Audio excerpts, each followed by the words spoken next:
Bonsoir et bienvenue à tous. Inauguration tout à l'heure d'une stèle et du studio rénové baptisé Thierno Ahmed Cham. La cérémonie était présidée par le ministre de la Communication et de l'Économie numérique. Cette inauguration s'inscrit dans le programme de rénovation des locaux et équipements de l'ERTM. La cérémonie a été couplée avec la remise de des clés de 3 véhicules à l'ERTM par l'UNICEF. Compte rendu, Cheikh Oumar Kamara. C'est un motif de satisfaction parce que je vois que de janvier à maintenant, nous avons pas mal progressé au niveau de l'ORTM. Et cela se félicite. Et doublement d'ailleurs, parce que l'ORTM le fait en des moments très difficiles.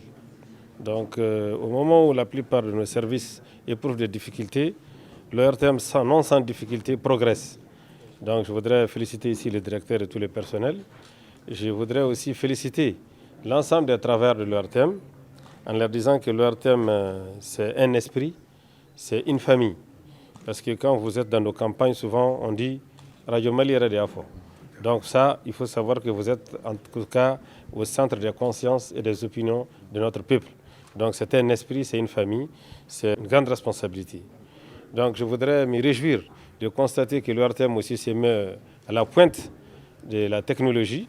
Et comme le disait un de vos collaborateurs ici, la technologie avance chaque 3 mois et nous allons essayer d'avancer chaque 2 mois pour n'avoir qu'un mois de retard et non une année. Thierno Ahmed Cham, c'est une sommité culturelle et puis journalistique de notre pays. On ne pouvait pas ne pas lui rendre hommage. Dès mon arrivée, j'ai demandé à monsieur le directeur et à tous les services et toutes les structures du département de faire de la reconnaissance, de rendre hommage aux aînés. Parce que si vous êtes là, c'est que les Djourté, les Sokona Gakou, les Laurent Diakité, les Lamine Koulibaly étaient là. Donc vous prenez les relais et vous aussi, vous ne serez pas éternel, vous allez passer les relais un jour. Donc chacun doit bien marquer son époque. Donc à ce moment-là, j'avais demandé à ce qu'on rende hommage à ces illustres devanciers. Parce qu'ils ne pouvaient pas disparaître comme ça.